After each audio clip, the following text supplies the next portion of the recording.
Om.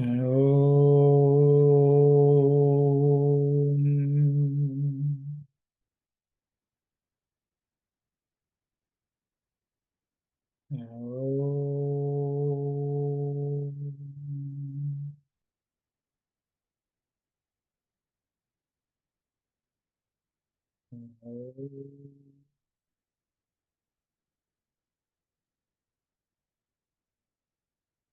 Silent everyone. I listened to the study circle last week, very spirited conversation.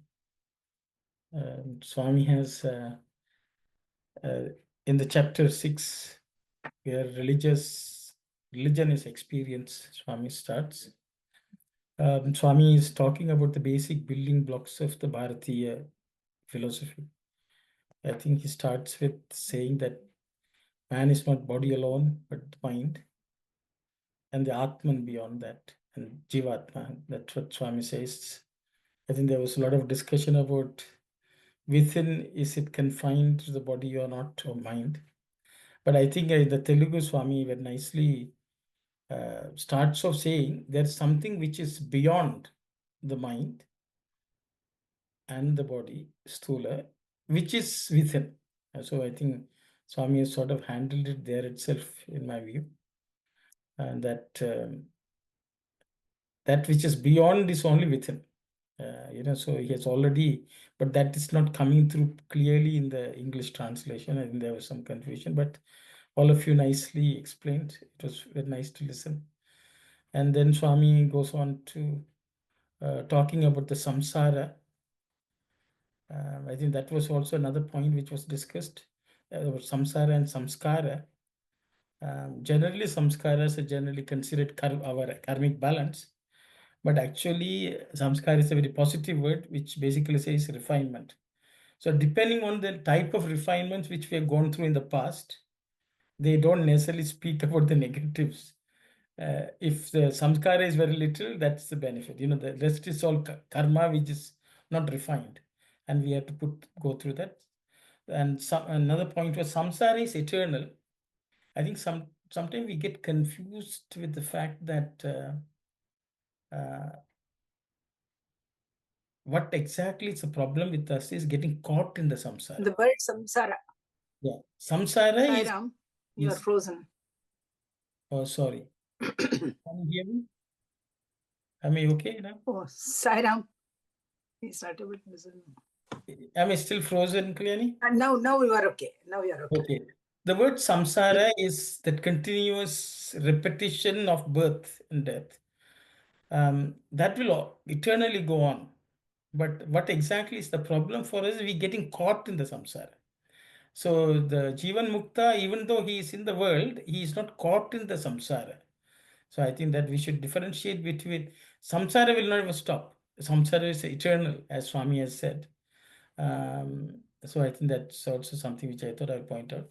But generally, samsara is taken as a family, running a family. That's what we are trying to explain last time. No, in Tamil, they also samsara means wife is samsaram also. Wife is also samsara.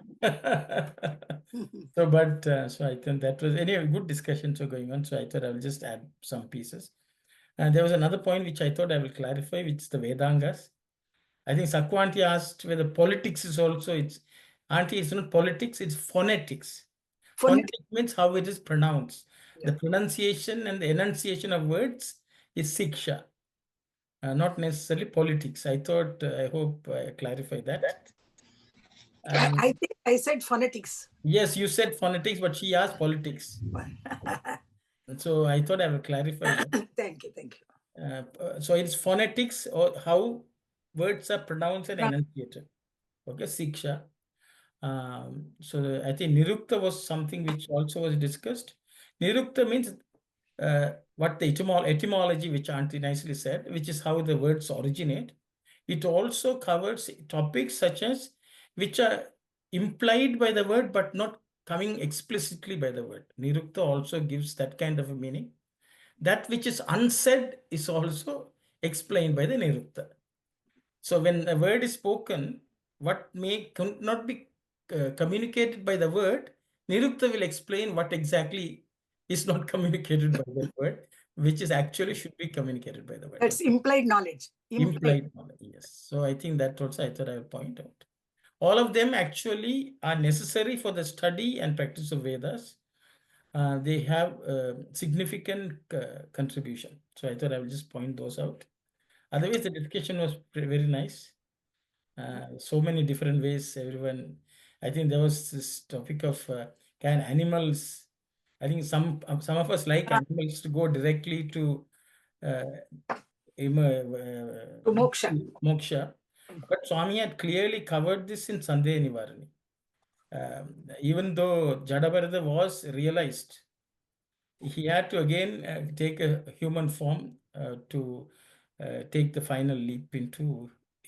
So I think that I thought I would mention.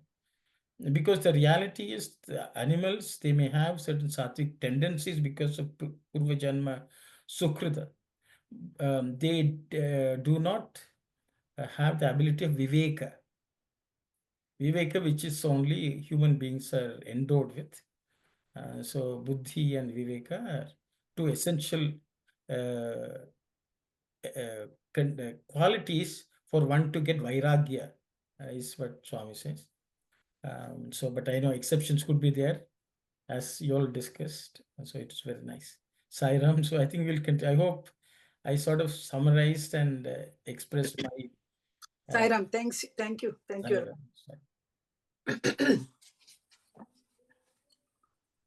We have to start now from.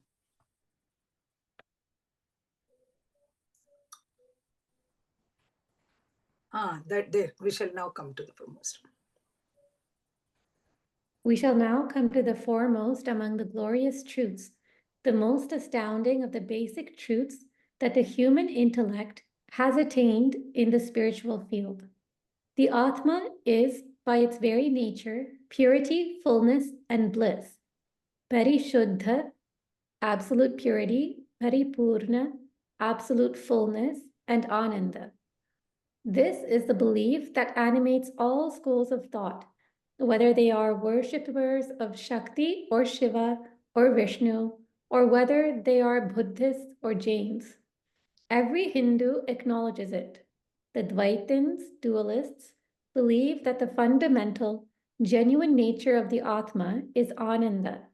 This is diminished and desiccated by the consequences of human actions in life after life, and therefore has to be restored and revitalized by the grace of God. The Advaitins, the monists, believe that there can be no diminution or desiccation. They assert that the Atma is fully splendorous. Only through the influences of the deluding effect of ignorance, Maya, which superimposes false impressions on what is really true, it appears as if it has diminished. Whatever may be the differences in interpretation, when we take our stand on the central core of the truth on which all agree, between the East and the West, there will be discerned a vast, deep passage where both do journey to the goal. The people of the Eastern countries seek in the inner regions of their selves the realization of this gloriously beneficent consummation. While worshipping, we close the eyes and endeavor to visualize God inside ourselves. People of the West lift up their faces and visualize God in outer space, in the beyond. They believe that their scriptures have been recorded by persons under the direction of God. Bharatiyas believe that the Vedas, their sacred scriptures, were the very breath of God, conveying meanings to the sages who had installed Him in their hearts. We read the Telugu, auntie. Okay, sure. Paramarthika kshetramandu Manava buddhiki andali satyamo అన్నిటిలోనూ మహోత్కృష్టమును మహాద్భుతమును అగుదానికి ఇప్పుడు వత్తుము. ఇప్పుడు వత్తుము అంటే let us come now to this topic. పారమార్థిక క్షేత్రమందు మానవ బుద్ధికి అందలి సత్యము. So in the field of spirituality or paramarthika, for the human intellect, all the truth in everything, among all the truths, that which is supreme and which is almost miraculous and అగుదానికి వస్తుము. Let us come. So let us come to that thing. That thing. Which is, okay. ఇది ఏదనగా మానవులు శాక్తులైనను శైవులైనను వైష్ణవులైనను బౌద్ధులైనను జైనులైనను హిందువులందరూ ఆత్మస్వత సిద్ధగా పరిశుద్ధమది. I think too long a sentence, Auntie. Sorry.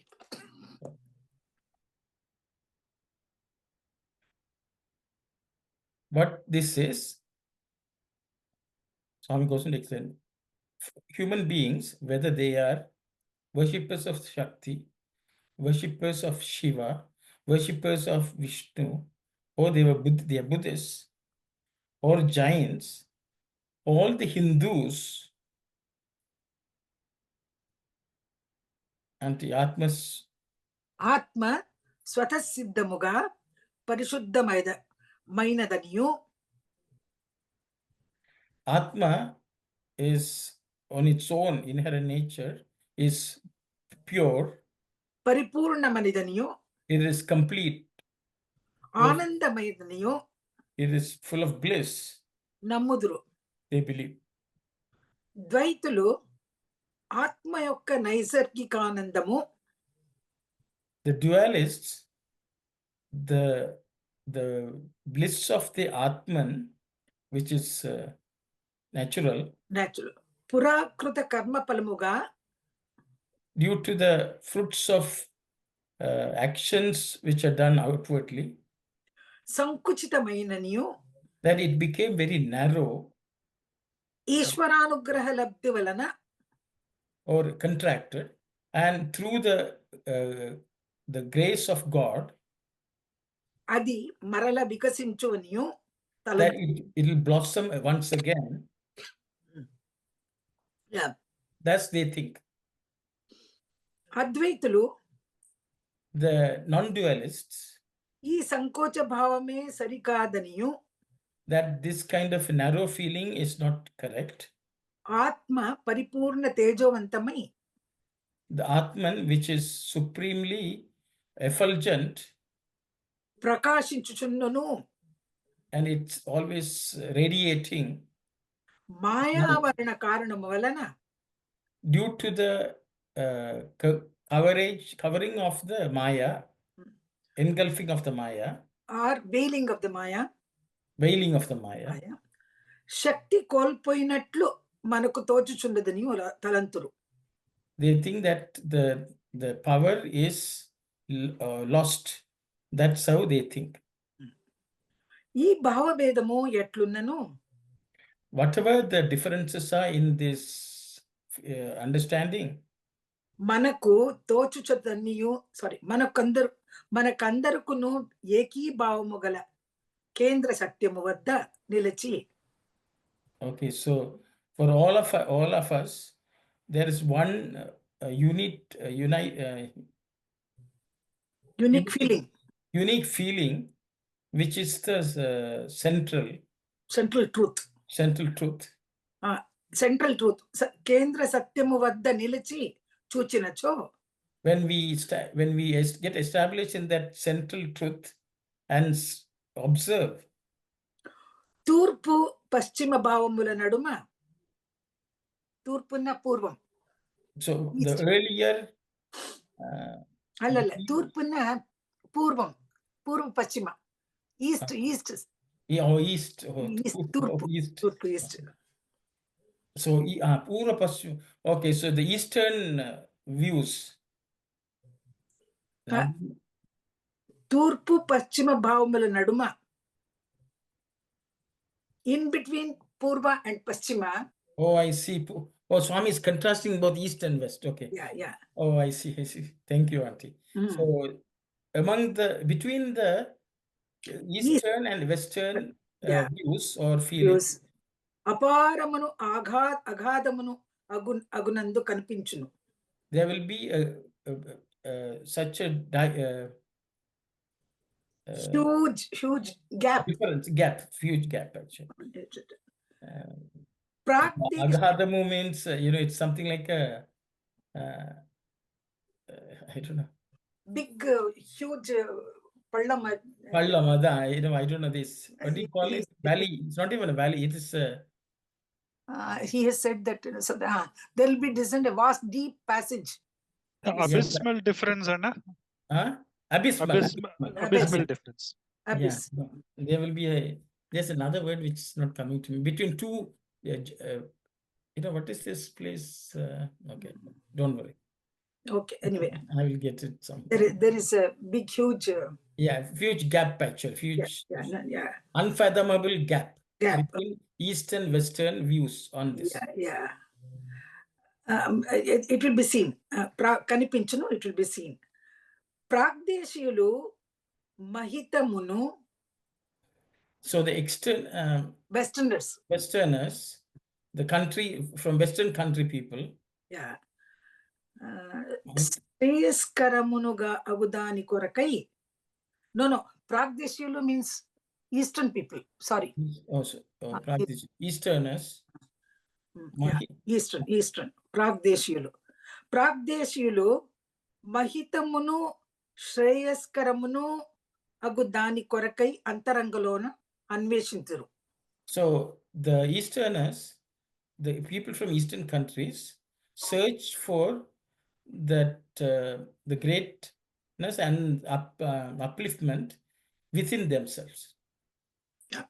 Aradhana kalamandu manamu kannulu musukoni Ishvaruni mana lopala kanugona yatnintumu. So during the time of prayer, we close our eyes and inside us we attempt to witness the Lord. Paschatulu ఊర్ధ్వముఖములై ఈశ్వరుని తమ వెలుపల కనుగొన యత్నింతురు. Westerners look upwards and search for God. They try to attempt to see the Lord outside them. వెలుపల. పాశ్చాత్యులకు తమ మంత గ్రంథములు ఈశ్వర ప్రేరితముచే వ్రాయబడినది అని నమ్మకం. For the Westerners, their belief is that all the sacred texts were written due to God's grace or as commanded by the Lord. But I think that's where she has stopped. Yes, I think there's something else which no, one more sentence I think is covered and next paragraph it is there. Yeah, but భారతీయులు వేదములు ఈశ్వరు నుండియే ఉచ్ఛ్వాస రూపమును. Yeah, that's correct. భారతీయులు వేదములు ఈశ్వరుని నుండియే ఉచ్ఛ్వాస రూపమున వెలుబడి మంత్రద్రష్టలుగు మహర్షుల హృదయములు. I don't think it is. So I think in the English they've written, Bharatis believe that the Vedas, the sacred scriptures, were the very breath of God, conveying meanings to the sages who had installed him in their hearts. Yeah, that's all. They have cut that sentence. So this sentence.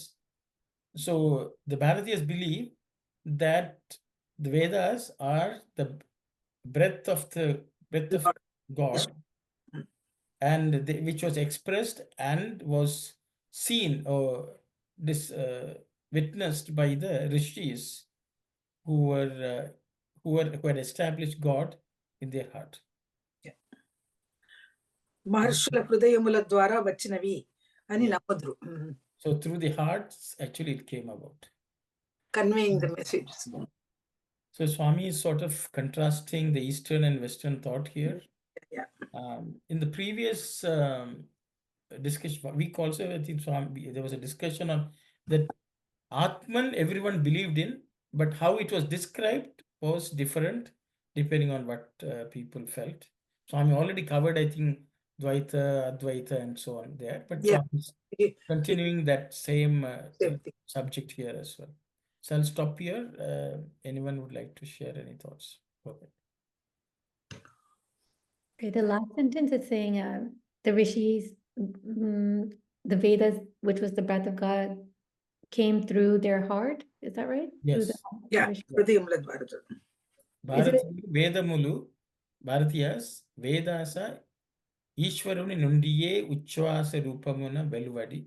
That means all the Vedas were expressed through the breath of the Lord. Mantra Drashta Lagu. So people who are able to seers of the mantras. Maharshula Hridayamula Dwara. From their heart, Dwara, Vachinavani Namadu. They came from the heart. That's what is believed by the Bharatiyas. Sairam. Sairam. Yes, Auntie. In that sentence in Telugu, Swami writes, ద్వైతులు ఆత్మ యొక్క నైసర్గిక ఆనందము పురాకృత కర్మ ఫలముగా సంకుచితమైనది. Is that Dvaita believes that because of their actions, the human actions made The love or the bliss very narrow. Narrow. How is it? Can you just clarify that line? So I think what Swami would say is, Dvaiti, Swami says, we believe that the love, the joy is coming from the world. Okay, so because of that, we will say we narrow down our joy to what we experience in this world. Okay, so because of that, our experience of the joy or bliss itself is limited. So in Saiva Siddhantam, they use the word Sitrinbam. Chitrinbam. Perinbam and Sitrinbam. So because of the pasham, because of the bondage of karma, the pashu, the human beings who are the pashus can only experience Sitrinbam. That means they are capable only of experiencing very narrow bliss, which is not lasting. Okay. That's what Swami is sort of explaining. That's the way I understood. But in the following line, life after life, and therefore it has to be restored and revitalized by the grace of God. Yeah, so then to recover from that passion, we have to pray to Pati, the Lord, who through his grace, he will unshackle us so that we can experience Perinba. Okay. So that is that expanded bliss experience is possible only with the help of Pati, the Lord, whose grace is needed for the Pashu to experience. I think that's what Swami is sort of explaining, is my understanding.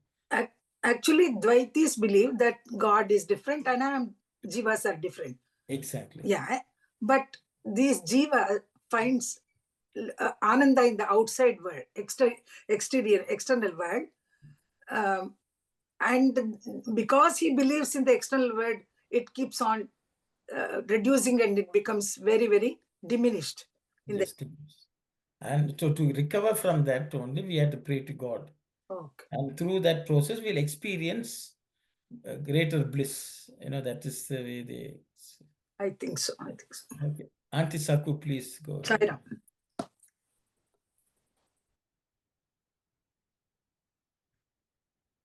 Auntie, you have to speak. You have the hand up. I don't know whether Auntie is speaking. Auntie Saku?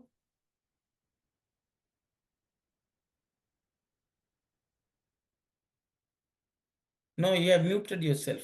Unmute and speak. Unless a sound is not working properly.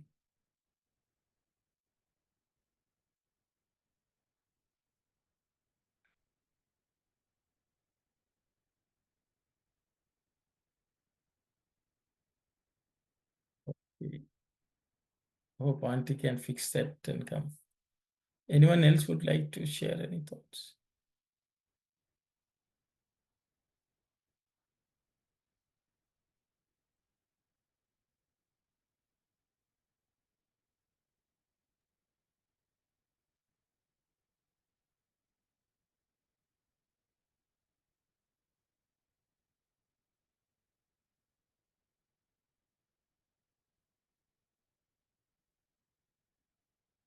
Okay, anyone else? Auntie Sakku is having some problem with her sound. Auntie Sakku, you may have to log out and log back in and see.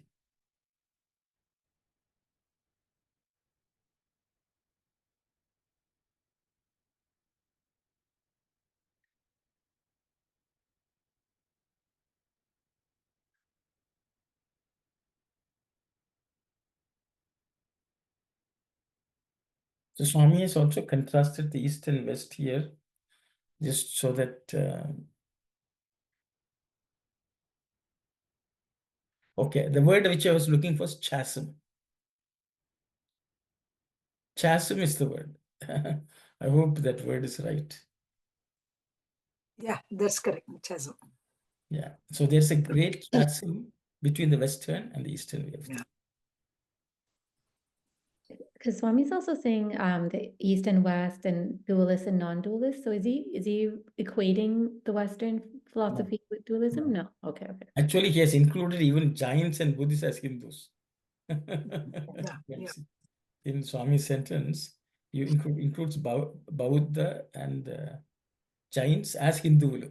Hindulu Andaru, Swami says. So they all Eastern thought processes are similar, is what Swami says.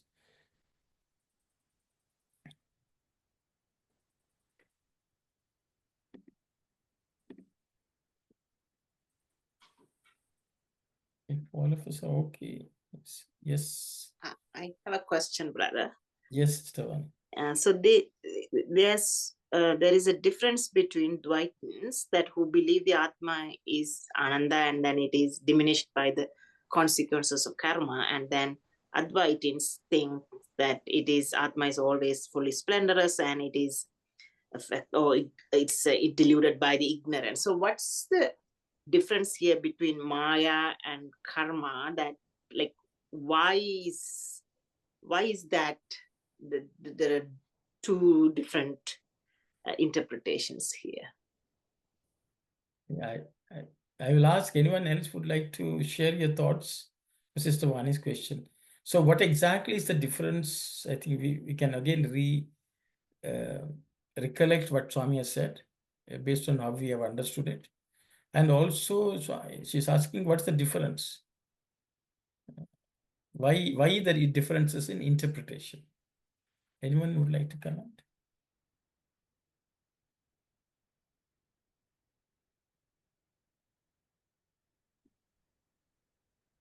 My understanding is that in the dualists, what Swami's saying is that the bliss of the Atman itself becomes contracted.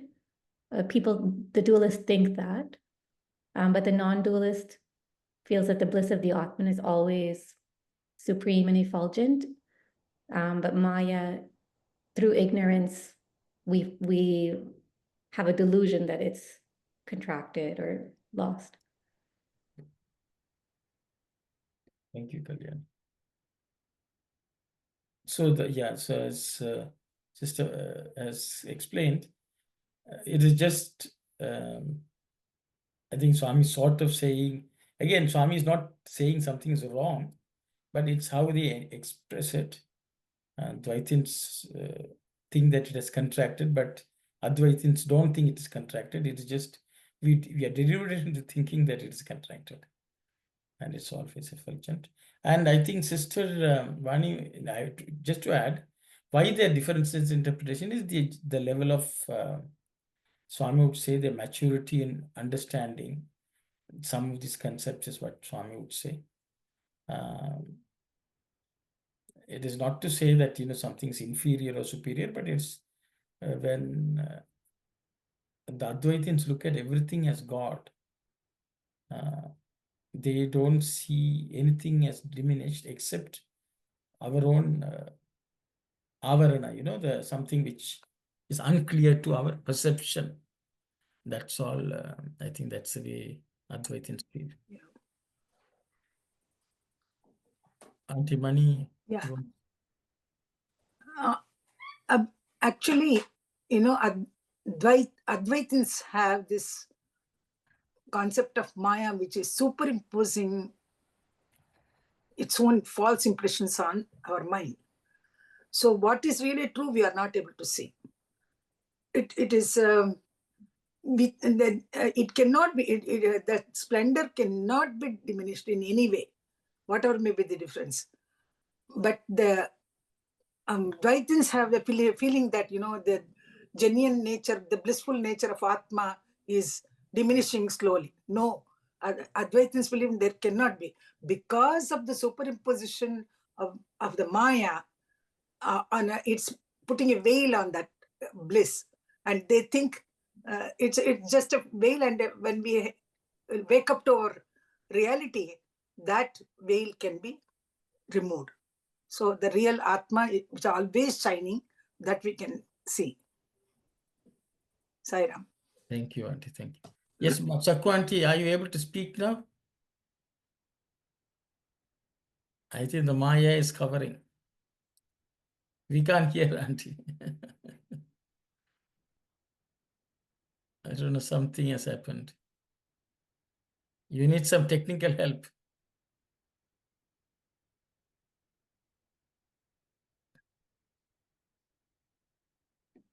Sakku Auntie can join on your phone.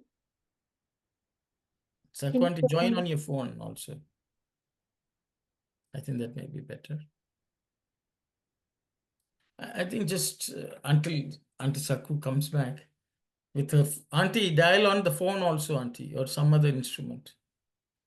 Okay. I think Sister Vani, I think there was another discussion last week. I found it interesting about Jivatma and Atma. There was a discussion. What was the difference? I think there was a connection to causal form. See, Swami in other places has said the Atma, which I think, which thinks that it's separate because of its entanglement with the mind, is called Jivatma. It thinks that it is a Jiva, not the Atman, because it's so entangled and attached, shackled by the mind and all this Maya, Avarana, all that. That's so even though it's Atma, it has not become narrow. It is just that it has deluded itself into thinking that it's narrow. So then it's called Jivatma. That's a causal form. And see that I think Swami nicely starts this entire chapter with the word Taranga, which is, I think, waves. See, when we look at a wave, every living being which is born is a wave of that great ocean, which is the Paramatma.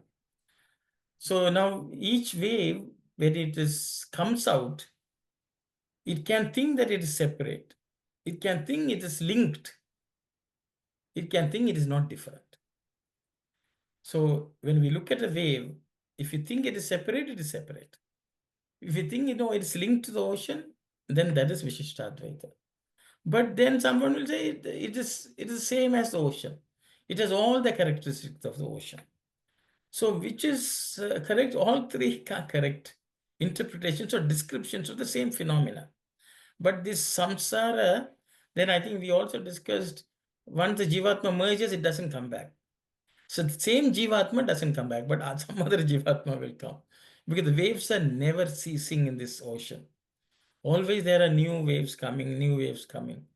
And so I think it is where we see the wave and how we describe it only differs. But the fact that the wave comes from the ocean, no one disputes that. But whether it's separated now, or it is linked, or it is one, and that's where the descriptions differ. So descriptions are based on, as just like the blind men going and looking at the elephant. We look at the trunk and say, oh, it's like a trunk, elephant is like. So I think that's the only difference. As long as we have experience, we are able to experience divinity through any of these interpretations. That's all matters, because that's common across everyone. So I think that will stop. I hope Auntie Sakku has come back again and she's able to speak.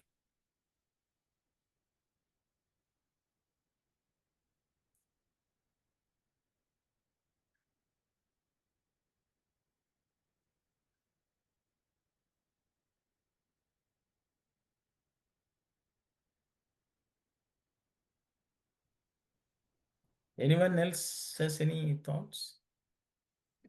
Sarah and Uncle, when Swami saying there's a huge gap between Eastern and Western feelings, and the Easterners search for the upliftment within themselves, and during prayer they close their eyes and look within. So is that including all the Dvaitins and everything? Yes. Even the Dvaitins, they look for upliftment within. I think there's no confusion or debate in the feeling that God is within us. Among all of them, maybe their imagination may be slightly different. How they imagine God within. But I think everyone understands that the God is the indweller who activates all of us. I think that's a very common view. But if you look at the Buddhists and the Jains, they may not give the term Atma, but they also believe that they are sentient, something sentient substance which is within. In that, they are not any different. They may not use the same terminology, which is the Vedas. That's my understanding. And they believe in the transmigration of the soul. Yes. Again and again, they are born and they die. Again, according to the karma, they come back again. They believe in karma also, I think. Yes. And then when Swami say, So last week there was another word which was used called parinamam. After each birth, parinamam means it's an evolution also. So that means with each birth, people evolve. The rate at which they evolve may be different, but each time they will learn something and grow. So that word was also used by Swami, parinama, in the transmigration, samsara. and when Swami saying the Westerners look up and search for God and try to see the Lord outside themselves. So he's he's talking about all the other religions. So they wouldn't even fall under Dvaita. No.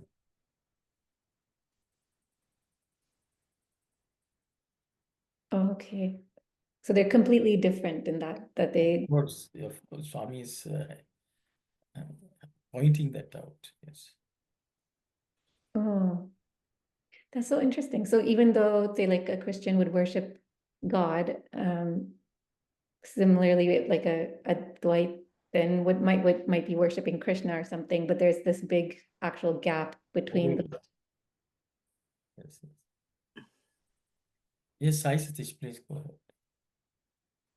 Sorry, Amanda. I was just looking at from the point of view what Sister Vani had asked, not only in terms of the Maya aspect, but also in terms of karma. So, in terms of karma, just thinking aloud here, for Advaitin, will it be that it's only the reflection or this shadow that is going through that pain, but there is no suffering, whereas for a Dvaitin there will be in a realm of suffering and not pain? Is that the thing? Because one will just feel that like what Swami had also mentioned, noppi undi gani baadha ledu. So that way a Dvaitin will feel there is noppi at the level of pain. So when karma is coming back to them, they only feel that it is the body that is getting affected, the mind that is getting affected, but they establish themselves at the level of the Atman and only see the pain that is inflicted on the body and the mind and stay as a witness. Whereas for a Dvaitin, since that concept of Jivatma is very strongly encased, they go through that process of suffering, and so the karma is felt more deeply than it would in the case of Advaita, right? So that's where. Okay, thank you. Yeah, that's exactly Sai Sati. That's what I had mentioned, that it's a level of maturity in understanding and how they're able to perceive this truth. Yeah, that's so. An Advaitin generally has disengaged his identification with the mind and body, and because of that, the extent to which they're affected is limited. Yes, very nice. Thank you. That's why I had used the word maturity of experience and perception. Thanks, Anna. So, Sister Vani, I don't know, we attempted to answer your question. I don't know whether... No, I mean, it's clarifies. I think we need to do about that. Thank you, well. sister. Thank Can you hear me now? Yes, loud and clear. You had to take another incarnation, Auntie. It's, that's why last week we were discussing about animals. I don't know. I went and They- did so many things. Yeah, they lack certain faculties without which they cannot communicate. So it's like that. Now you can hear me, right? Yes, very clearly. Oh, I'm repeating. Yes, please go ahead. Now you can ask the question, or you want Okay. My question was, I don't know whether you have discussed and everything. The ignorance, Maya, is it due to karmic situation? Regarding Advaitins, the second sentence, they assert that the Atma is fully splendorous only through the influence of the deluding effect of ignorance Maya, which superimposes false impressions on what it is really true. It appears as if it has diminished. Here, does it, the vasana and the karma place? Okay, very good question, Auntie. Excellent. So Auntie is asking, is the Maya a result of karma? Okay, is the Maya a result of karma? That's a question. I will open it up for participants to share your thoughts.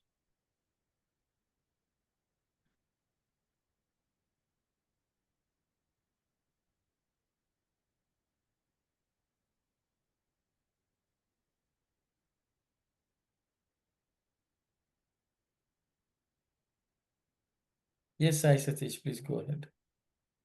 Sorry, Ramana. So I'm just looking at the same thing of what you had mentioned earlier of Mala, Vikshepa, and Avarna that are there for the mind. So if we were to take the mirror and then see how well is the reflection. So we literally say that the mind has to be still for us to cognize the Atman that is within.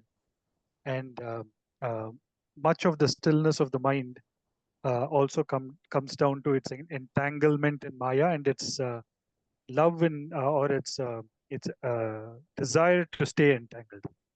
So in one sense,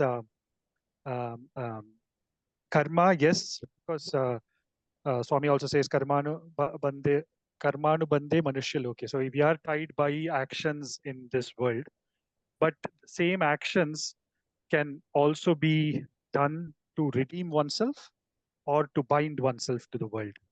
So actions that we do repeatedly for the offering it like Sarva Karma Bhagavat Prithyatam, offer everything to the Lord and do it with that's only for the sake of the action and not looking at the fruits of the. All of that directly will lead to a place of, today we were in fact talking about this in the morning in the center also, Chittasya Shuddhaye Karmaha. So when we do that action repeatedly, which leads to Chitta Shuddhi, the purity of the mind and its instruments, then obviously it leads to a state of being free from Maya. So yes, in that Purusha had the Prakriti as a wheel, and but then it's like a mother playing hide and seek with a child. It is, or even if we look at the story of Parikshit, can we seek the Lord like how Parikshit was seeking, even when the Pandavas were distracting the child with several things, and Lord Krishna was hiding behind a pillar. He sought Lord Krishna every time, and then asked to be lifted up by the Lord. So if we literally chase the Lord, if we seek the Lord with all of the intensity and do actions in that way, then yes, Maya will move away. Swami says like Maya is like the dog that is there at the house of God. So when some person comes there, to keep the dog away, they have to call out to God and clap their hands and sing out to the Lord, who is the owner. Then the owner will come down, tie the dog aside, and then take the person inside. So if we do that action of calling out to the Lord whether Rama, Krishna, Sai, whatever way we call out, those actions, obviously the Lord will then come and tie the Maya aside and take us to himself. So that way, yes, actions are the ones that help one redeem themselves. So karma, when done in the right manner, liberates. It's like opening the, what Swami says, if you open the lock to the right, it frees. If you open to the lock or you turn the other way, you get bound. Sairam. Thank you very much, Sai Satya. Sairam, Sairam Aunty. can we go to that stories what Swami says about Maya? A guest comes in the marriage, in the wedding hall. He talks to the girl. That's mind. Yeah. Mind, Aunty. That's no. That's It's mind. That story is mind. It plays. Maya. I think it's Maya. No, it's mind only, Swami. I remember it as. I Swami says mind is sometimes play. See, Maya by itself is only a power which deludes us. yeah. But it does not necessarily cause only when the No, mind. when we inquire about it, the Maya disappears. He says that I remember it as. Oh, okay. Okay. That's what. No, I don't make sure. No, you're right. You're right. See, the thing is, the mind gets caught in the Maya, but the buddhi helps through the analysis, inquiry. The Maya, it's freed from the Maya. Yeah. So, but Swami has used that story for both. For both. Once you start inquiring, the Maya will vanish. Because Maya's influence is only through the mind on us. Okay. If you take it mind as the medium, mind is the one which is covered by Maya. To the extent our mind is clear, Maya affects us.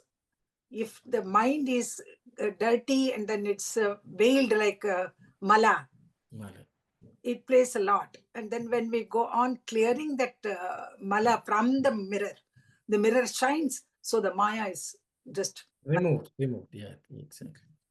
But now Auntie Sakku is still worried. Yeah. Because of karma, the Maya is coming, or because of Maya, the karma is coming? Because I want to know whether this vasana, karma, all these are Maya. Sister Vani, please go ahead. Sister Vani.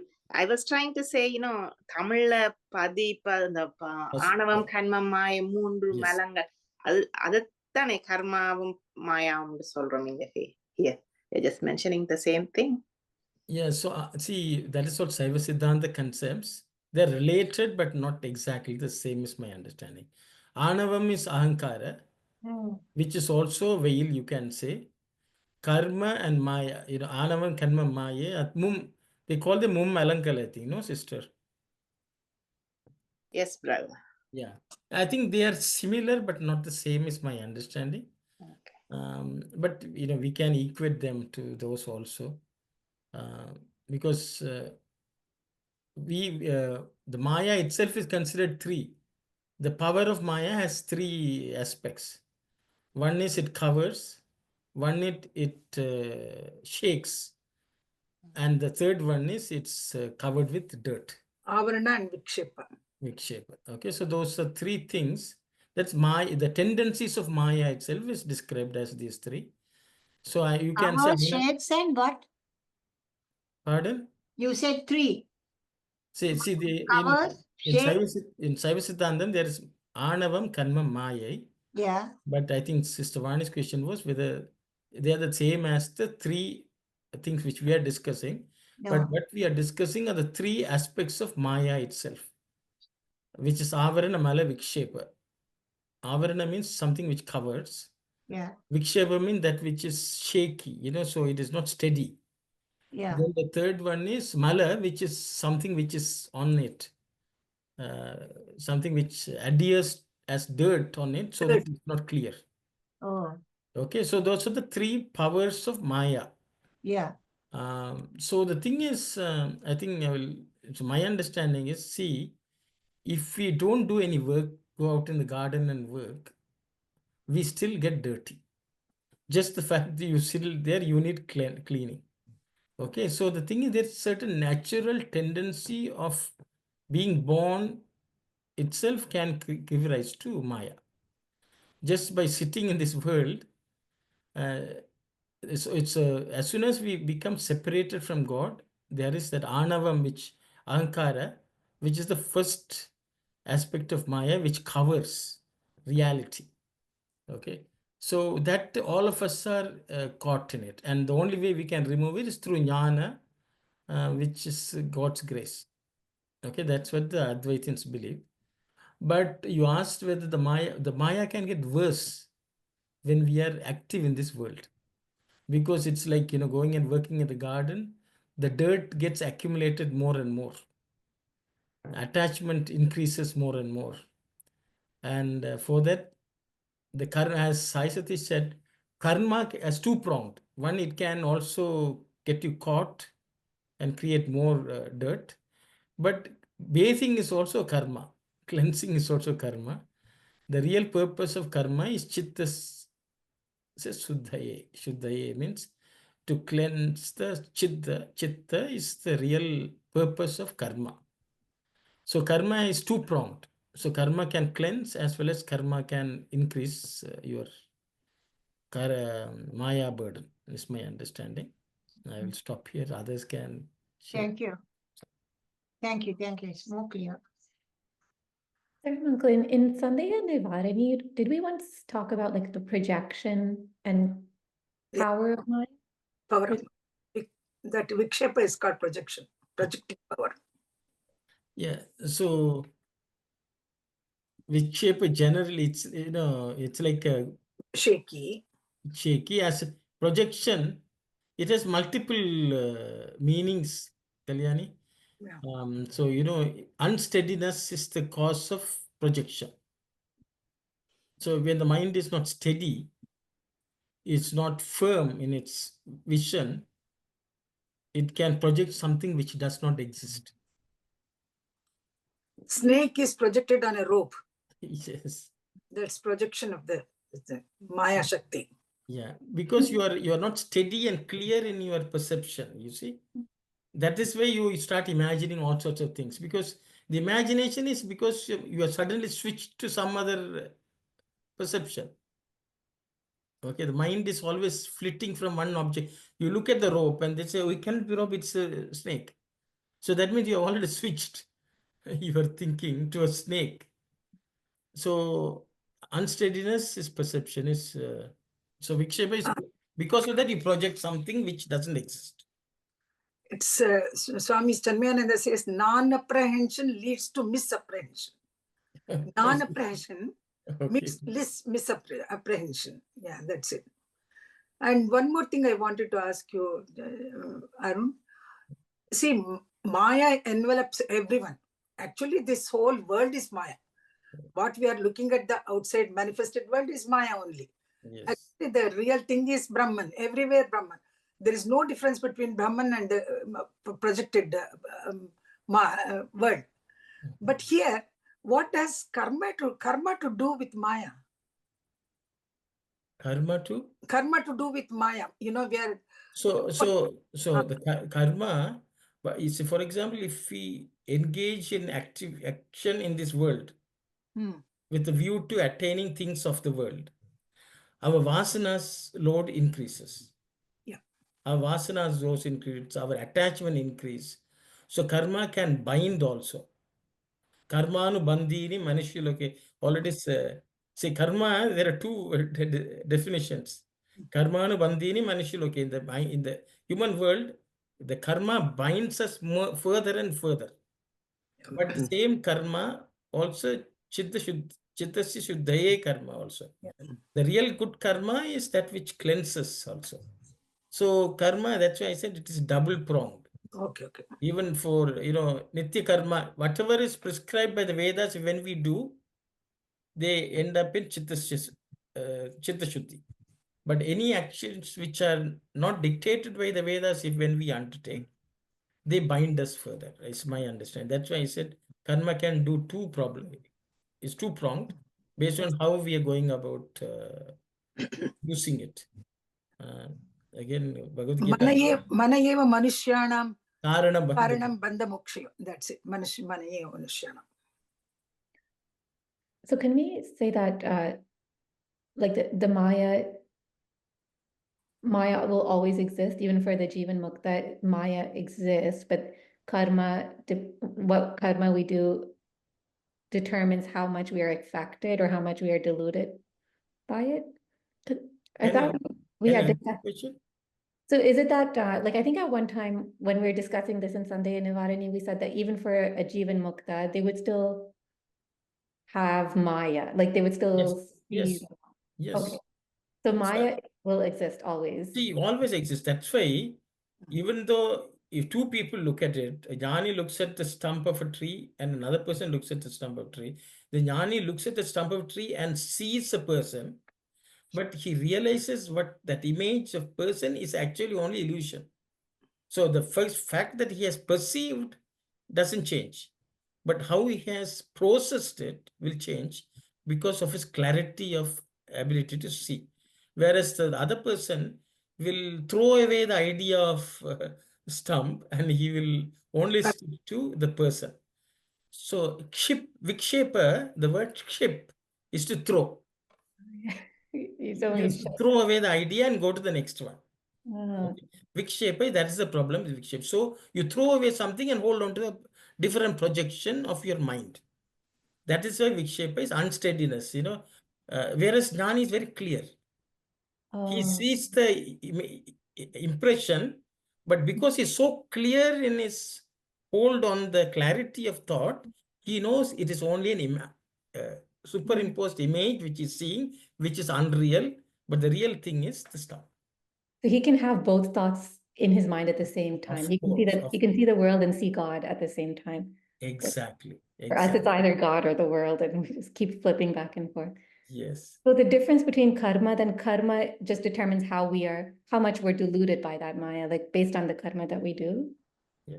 So as Auntie said, mana eva manusha, once the mind is cleansed, the karma will become good. But to cleanse the mind also, you need to do karma. Satkarma, just to cleanse the mind also. Okay, so karma, you start with cleansing the mind, and after that, the mind is so powerful and clear in its thought, it is not affected by the... That's why sadhana has to be continuous until we die. Because little bit of coverage can make anyone slip. Okay, so that's why we can never give up. Even the jnanis don't give up satkarma and nitya anushtana. Okay, so yes, Auntie Sakku is... Sai Ram, through Nishkama Karma, we can get rid of this superimposed Maya effect, right? Yes, Auntie. That's my understanding. It's just the Shilpa. Namasmaranam and meditation will help. That's Yeah. the Shilpa is telling. Yeah. Sadhana. Sadhana will help. Yes. Yeah, thank you. Yes, Sai Satish. I was just going to say that we need to, the instrument that we use to measure everything also needs to be calibrated from time to time. And that calibration process is where Chittasya Shuddhi comes in. So every time we are using the mind and the senses to gauge everything on the world. And so if that is not calibrated, then it will lead to faulty perception. That is at one level. And secondly, there are two projectors that are on. One, what God is projecting. One, what my mind is projecting. So I need to be careful which projector I'm referring to. If I keep referring to my mind's thing, I'm caught up in Maya. If I perceive the one that God is projecting always, then I know it is his handiwork and I don't get deluded. Though I have two screens in front of me, I know which screen I should always rely on. So just wanted to put it there. Yeah. Thank you. Thank you. That's a good one. We can refer to Vidya Maya, Avidya Maya. Just now what Yeah. Vidya Maya and Avidya. The more we are involved in the worldly things, it is Avidya Maya. Yes. The more involved in spiritual activities, then it is Vidya Maya. Very nice. Again, Sandhya Nivarani again. Yeah, correct. Actually, the question of ignorance or Maya comes when we are not aware of our reality. We are the real Atman. We are that real divine being. We forget about it. And because because of the influence of Maya. Maya makes us forget ourselves, who we are, and then we are unnecessarily projecting ourselves. I am this, I am that, I am that. That's what we claim to be. Sairam. Sairam, thank you. We can't be without the Maya. Then we will be caught here forever. Yeah, I know. We are much better now How? You have realized you are. because we have been studying Swami Vahini's, thanks to the study circle. Yeah, thank you. And you people, all of you. See, this is needed, so otherwise we forget. That's it. Yeah. Regular cleansing. Regular power. Yes, Sister Shivani. Sai, brother, you just said if we something clarifying or clearing our mind, realizing the the Atma, it affects our karma too. But I'm thinking the karma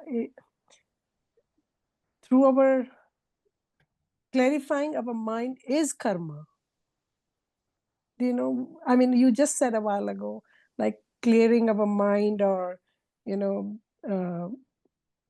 it will definitely it will affect our karma.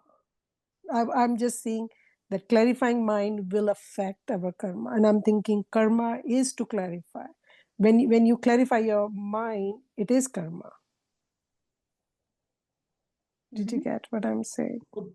See, good karma is, maybe I confused you. See, Yeah. good karma clears the mirror of the mind. Yes. Okay. But without clearing the mind, instead of working on that, if you do activities, that is going to cause us more problem. Yes.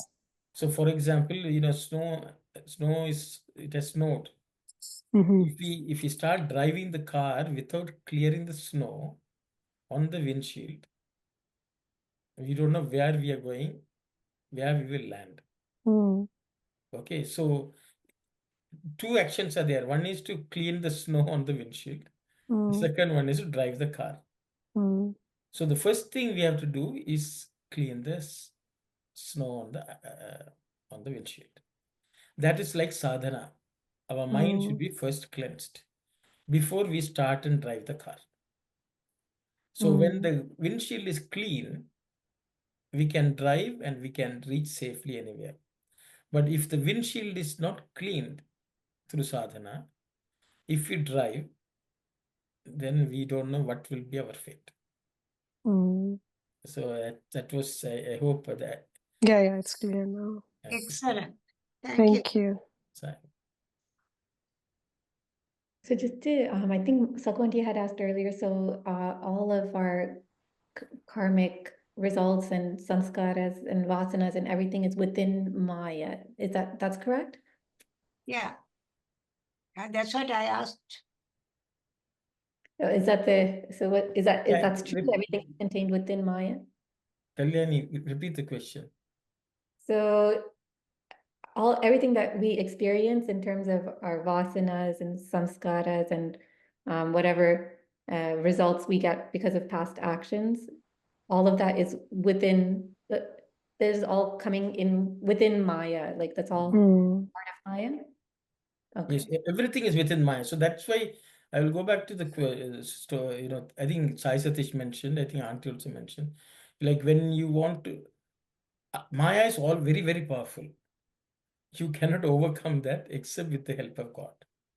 Okay, so that's a reality. So in this world, as long as we are alive, Maya is present. We can never escape Maya's influence as long as we are in this world. But we can attempt to a great extent to hold on to the Lord. And through that process, we can overcome that. And the holding on to the Lord is just for cleansing our mind. Is my end. So the thing is, as long as we are alive, whether you do good or bad or whatever, you are still under the influence of Maya in this world as long as we are alive. I hope I answered the question. So that's what I think Sakwa auntie also is.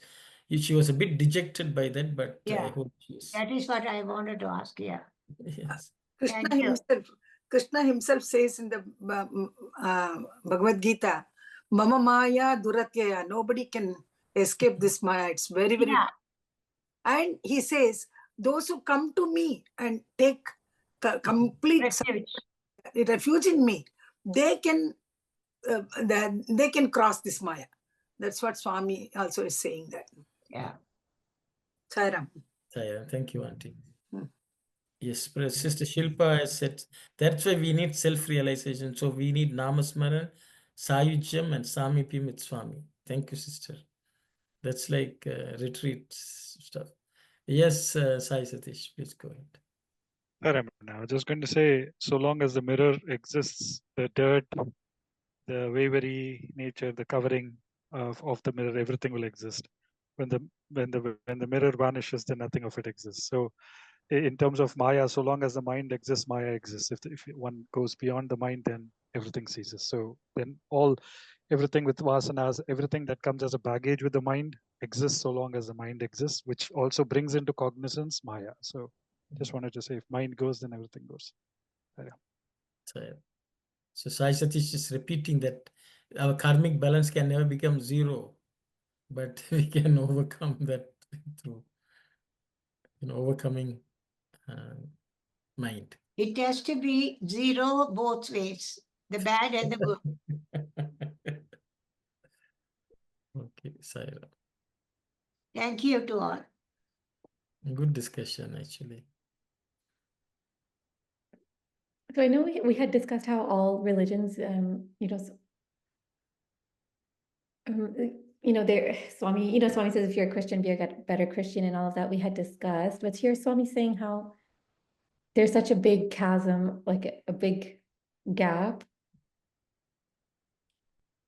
So I'm just wondering how would people cross over that gap? Because Swami says eventually everybody will come to realize the truth. See, a very good question, Kalyani. Anyone who would like to answer this? So how do we reconcile with, all religions are one?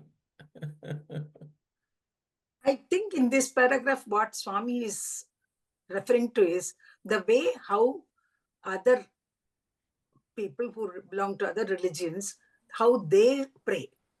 Simply, it is the outward this thing which we are observing. They look at the sky and they pray like that. And we people, we go inside and then we install that Lord in our heart and then we try to pray to him. I think that's what the last paragraph, last few sentences mean. I don't know. Beyond that, there is something else also. Sairam. Sairam, thank you, Auntie. Anyone else would like to comment on this? Yes. Yes, Sai Satish, go ahead. And I don't know if Sakwanti was going to say. Okay, Sakwanti, please go ahead. Go ahead. I thought you want to speak to. No, Okay. Sakwanti, you go first. Okay. The Westerners, the other religions like Christianity, Catholicism, they go by the Bible. They read a portion of the Bible and then they give the directions to the devotees who have come there, who have assembled there. And they look up in the sky for divine beings like angels and messengers and all these things. But instead of that, we go within. We feel God is within. They also believe their soul is divine, but they don't look within. That's the difference between them and us. Thank you. Thank you, Auntie. Yes, Sai Satish, please go ahead. Sai Ramana. So I was just trying to say, when Swami says, I want you to be a good Christian or so on, I'm just trying to go back to, again, take that whole thing when Swami also says, like how Jesus said, I'm the messenger of God and I am the son of God and I and my father are one. So in that context, when Swami says about the gulf that exists. No doubt there's a gulf in terms of the understanding between one is completely an external facing outlook and another is completely an internal facing outlook. But in terms of the good and the goodness which leads one to God, that so long as a Christian is having that sincere effort to seek that Satchidananda, he will find that Ananda even in what the path that they are taking. May not be in that birth in itself, but again, we know if we are going by Sanatana Dharma, eventually it's not about the current station that I'm looking at, it's about the overall journey that is happening. And so that Jivatma will essentially progress and get to meet the destination so long as the search remains with the goodness and God aspect, and it doesn't get distracted by looking at the station and then stopping there. It knows that it's only a station, it has to go towards the destination.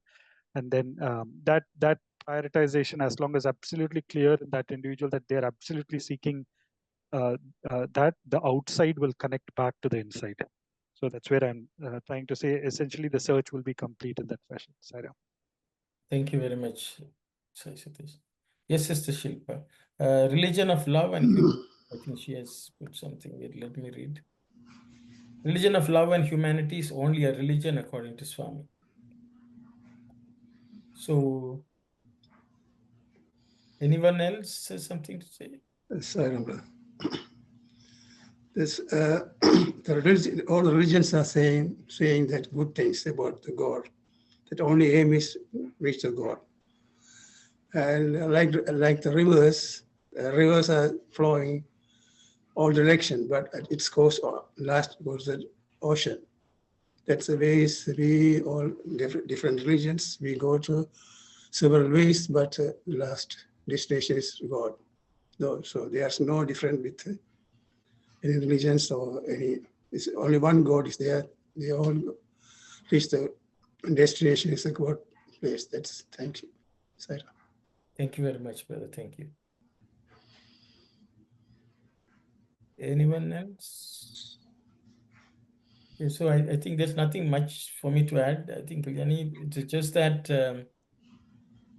see, even all those born are Hindus today are not following Sanatana Dharma. Even all of us who are studying here, whether we don't know whether in this life we will progress and how many more lifetimes we know it, we don't know. So as far as a Christian goes, a person, if he is true to his religion, to the best he can based on the knowledge which he has, there's always a chance for that person to even understand some of the Sanatana Dharma principles in this lifetime. Yes. So even though we are born as Hindus, we may not adapt to Sanatana Dharma principles. So the option for anyone to learn something is available to everyone. But they should be open-minded to learn. If we are shackled by our limitations, then even then it's okay. We may take a few more births to get to where Swami would like us to be, or many hundreds of lifetimes also possibly. But it does not matter. So, but I think why Swami says, as long as you're sincere to the path which you're following, progress will be there. I think that's all matters. And everyone who is born in this world will one day merge with God. As long as they're sincerely pursuing their belief and experience. So I think in that sense, it is no different. Swami's avatar is not, everyone who became Swami's followers or thinking that we are followers, suddenly this year, this lifetime itself, we will suddenly merge. Though it's possible, Swami, that is not what Swami is holding his breath for, I would say, he has said, yeah, I'm still waiting for one devotee. So I think it's all a matter of principle. So it's like, if a grade 1 child, you say, you study your class well. You may not know a subject which is calculus or something like that. Doesn't matter.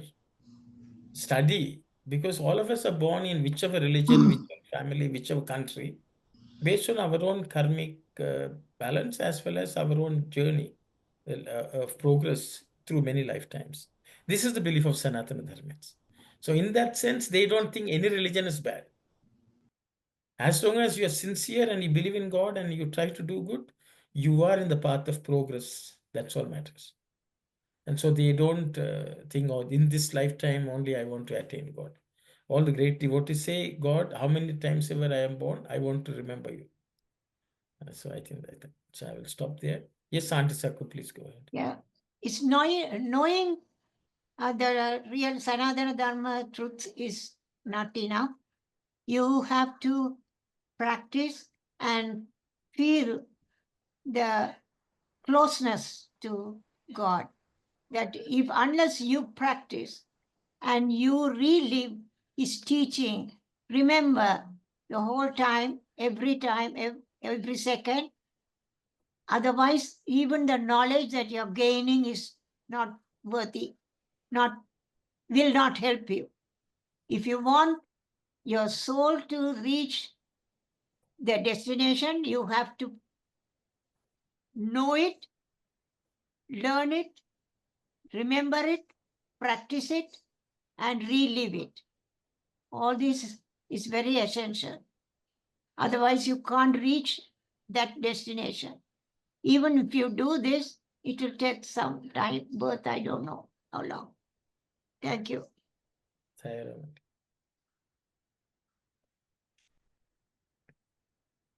think we discussed the topic of Krama Mukti versus Sathya Mukti also during Sat. Krama Mukti is gradual liberation.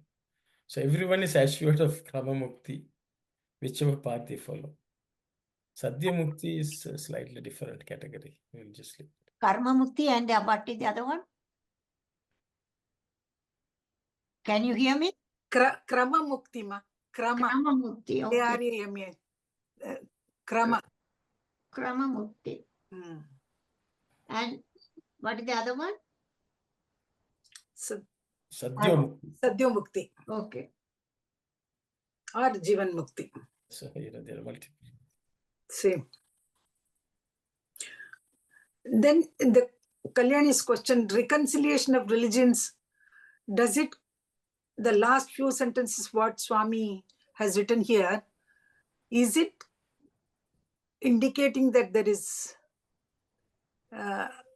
reconciliation is not possible, or? I think in the next few paragraphs, Swami is sort of explaining it.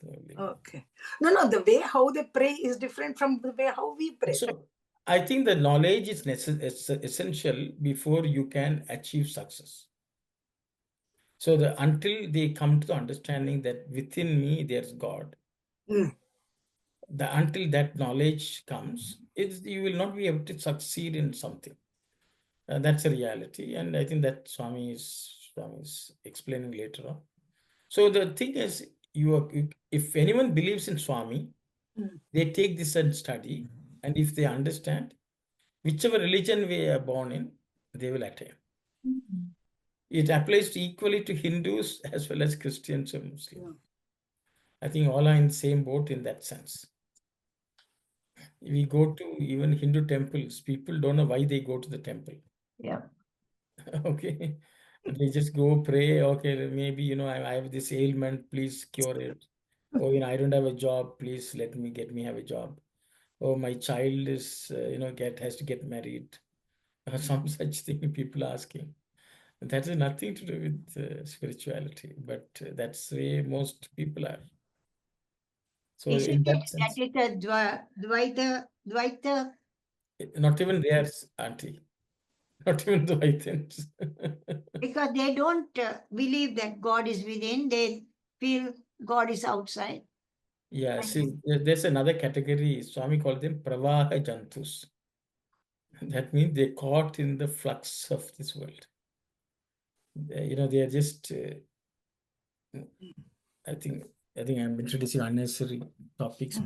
Okay. So Dvaitins are serious people, serious seekers. You know, they are not, they still know, you know, they need God's grace, not for worldly things. Dvaitins also can be very spiritual people. Advaitin, Shishtadvaitin, so they are all the path of spirituality. They are not concerned with the world. But I'm talking about people who are born as Hindus, who are not at all paying any attention to spiritual progress. So they don't fall under any of those categories. Oh. It is like people are born, I think last week also we discussed, people are born in human garb, but they don't have any human attributes. That's also possible. So it's similar to that. People can be born in Hindu families, but they're not Hindus. So, we should not confuse these two. Yeah, I got confused. Okay. That's inside. So the same person can be born in any religion. It doesn't really matter. So, because when Swami's talking about like Advaita and Dvaita, so Advaita is like a knowledge, but with that knowledge of oneness, we can only practice Advaita, like because I think if you're practicing Advaita, then you're already realized, isn't it? No, I will ask Aishatish to speak on that. I think he already spoke about it last week. Sorry, Ramana. So I'm just trying. Yeah, I think we went with that Hanuman's example. Exactly. So that is where I think Hanuman could clearly show, based on how he relates to Rama at the body, Jiva, and the absolute level.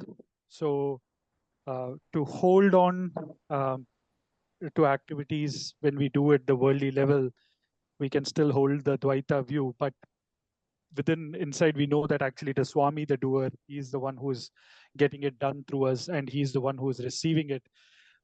So it is something, it is abhyasena yogena kind of a abhyasa yogena kind of a framework, sister. So I think we will have to, while we stay at the realm of Dvaita, we look across and look at that mother tortoise, where through her gaze itself she can feed the young ones. So we keep looking at Swami for that inspiration and say, Swami, you are the doer, you are the doer.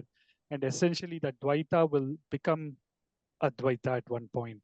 So it is to reinforce initially, I think, the pretend and part of things. So we have to keep reinforcing to a level that it becomes from voluntary to involuntary. So that is the anti-Gayatri mantra, Kalyan, Bhur, Bhuva, Swa. We have to always remember, we are functioning on Stula level, we have to go to the next level, we have to go to the next level, and then we have to go to the Turiya. We have to keep on repeating and reminding ourselves. So that's all we can do. Yes, or whether we like it or not, we have to dabble in the Dvaita world. As long as we have a body, you are right. But we can slowly grow into the other areas of experience also while in this Dvaita world we are leading normal lives. We can work on it. A great Advaitin like Shankaracharya, Sri Shankaracharya, himself was a great bhakta. He has composed so many verses about all the deities possible. He was at the same time, he was looking at all these deities with that oneness, that God, that only one God exists. But these are all different facets of the Lord. That's how I think he looked and then composed shlokas. So I guess Yes. like this example and like the example of Hanuman and what Auntie gave just now. So it's like, it's not that we have to follow one path like Dvaita or Vishishta Advaita or Advaita. Like all three coexist in all three planes of existence, and we're all three at the same time always, that kind of thing. Yes, actually we can only nurture each of those bhavas at each of those planes of our existence. So the thing is, we should not confine our plane of existence only to the gross world. We also need to have a subtle world existence that also should be strengthened. Then we need to have a causal level existence that also should be strengthened. That is the growth of sadhana, through which actually we will be able to experience all three as Hanuman experienced, hopefully one day. But regular practice, effort, reminder, recollection is that's all we can say. Yes, Swami has given us all the knowledge, in a platter, and it is just a matter of we reminding ourselves and trying to practice, as I said this. So even though like in the, in the deepest or the, the causal state, you might be in the state of Advaita, but when that expresses itself outwardly, that expression comes out as Dvaita. So yeah, so maybe we should just discuss some practicals. You know, for example, we facing a challenge in this world, okay, with yourself, your financial situation, health, or whatever. So the mind right away, you know, is depressed mode. You know, my God, you know, what will happen? How can I get over this? All that will happen. What happened? Why it happens is because we've forgotten. We think this is our entire life is this. But then we can say, oh, this also will pass. This is a natural thing. Everyone goes through this. But we should not let the mind be focused on that. The mind should be focused on God.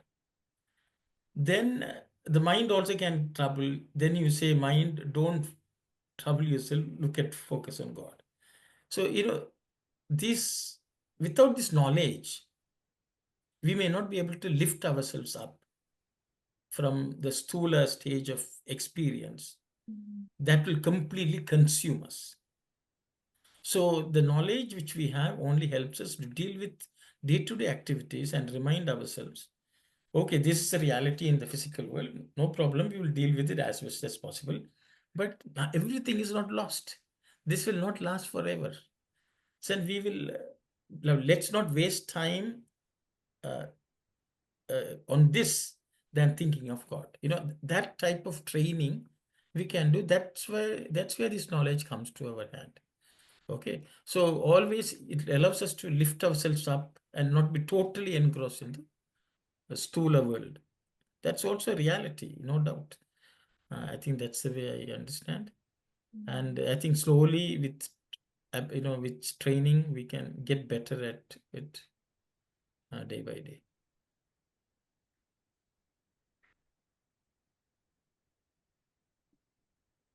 Today we were caught up with Maya so much. Oh, it cleared us mind so much. Maya enveloped us. Maya, Enveloped us. even Maya played with me too. Everyone. Everyone. So, But it's good discussion. good I discussion. enjoy now so much. So again, meditation will remove the darkness and give you the light of oneness with Swami, Sister Shilpa says.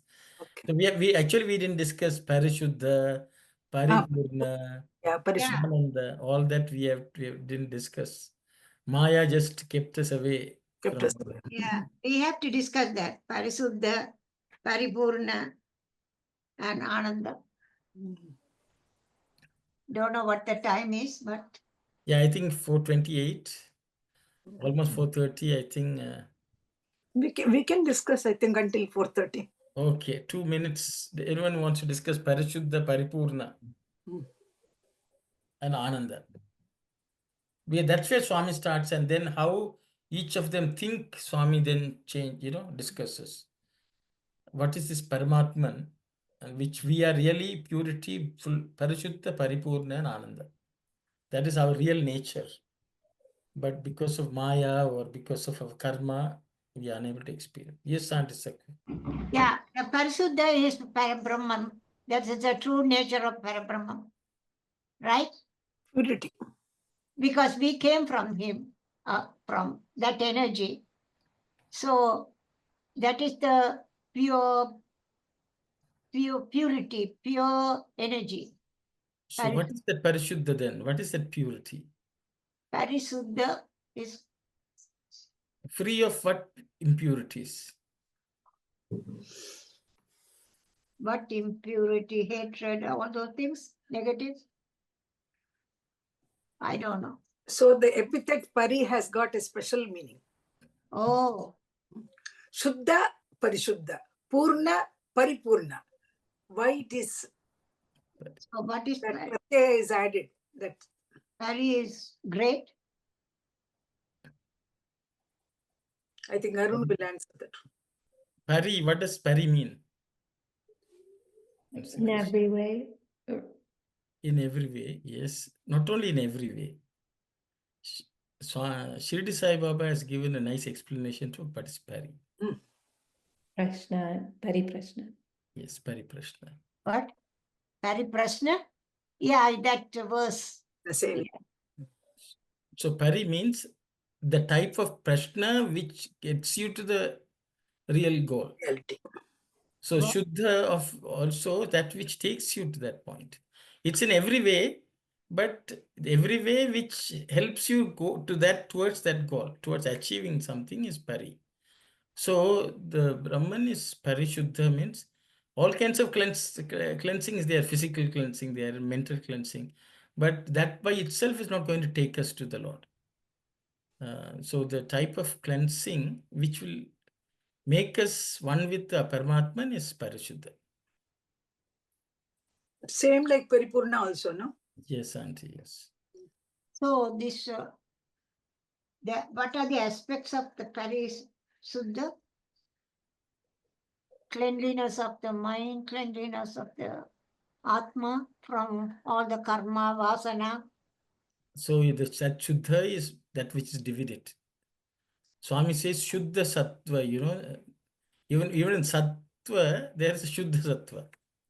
Means which is divine. Here I think Shuddha means divinity only. Divine in every way possible, I would say. And also you can say Chiddasya Shuddha, the cleansing of Chitta, is that Parishuddha? That's the question I want to ask. So any impurity which God has is what?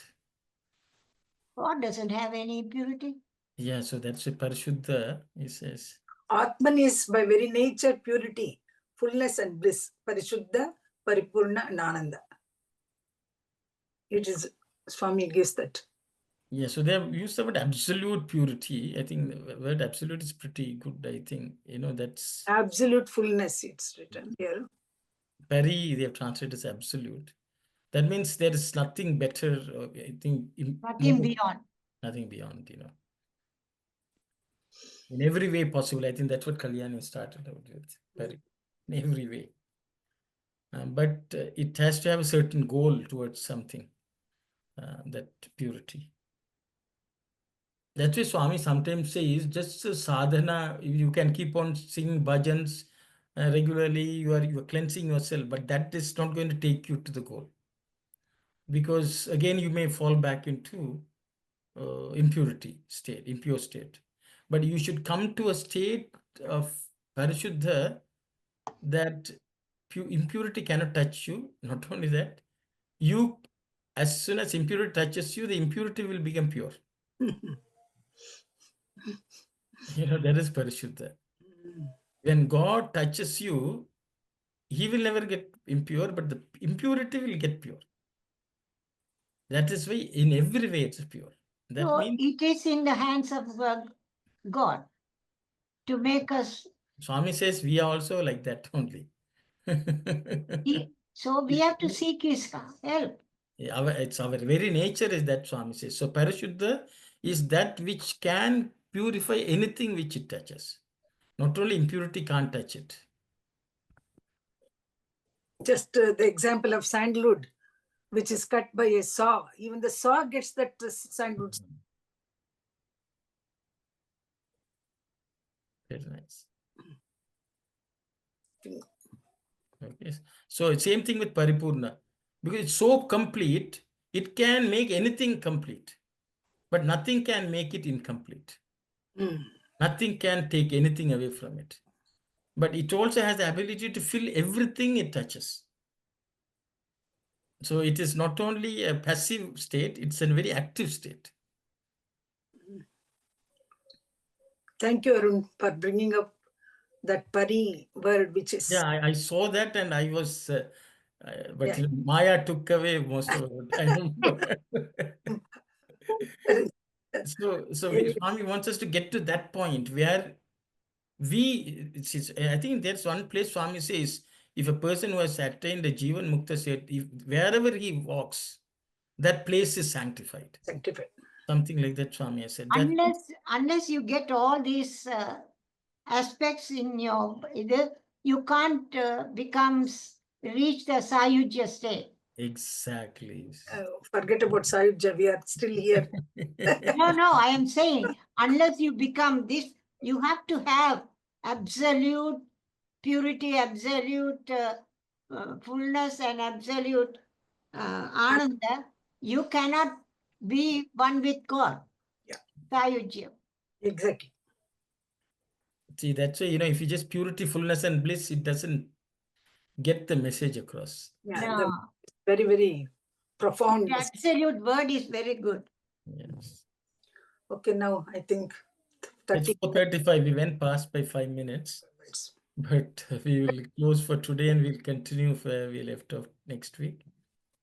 Sai Ram, everyone. Anyway, happy Tamil New Year. Today. Thank you. Same to you, and welcome back. Welcome back. Hope you had good time. Thank you. In Sri Lanka. Sai Ram, Sai Ram. Sai Ram. We'll close with Samastaloka. Om Samastaloka Sukhino Bhavantu. Samastaloka Sukhino Bhavantu. Samastaloka Sukhino Bhavantu. Om Shanti, Shanti, Shanti. Jai Sai Ram. Sai Ram, thank you. Jai Sai. Thank you. Thank you. Thank you.